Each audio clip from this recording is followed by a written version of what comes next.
harvesting cherry tomatoes, the goal is to make sure both hands stay free so that we can pick as fast as possible.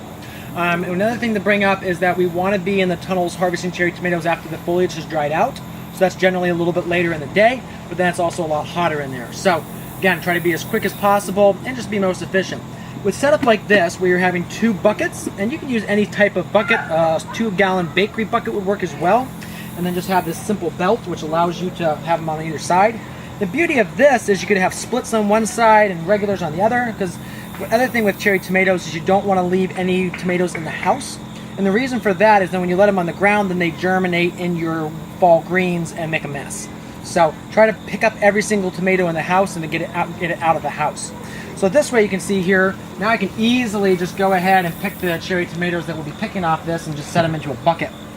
And if the better that they're trellised, the easier it is going to be to harvest. So you can see how these have fallen down. So these are going to be a little challenge to harvest because now I got to bend down.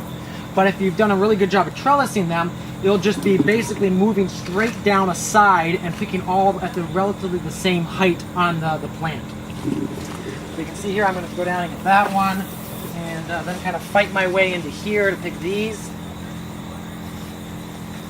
We'll come down here and pick these here.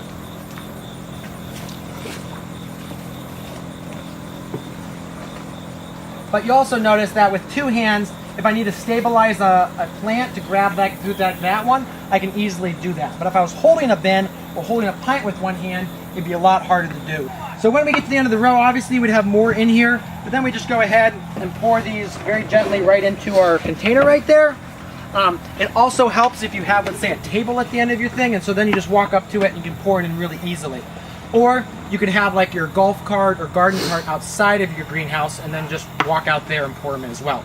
But this way makes harvesting cherry tomatoes 3 or 4 times faster than if you're just holding a pint at one point and just walking down the row.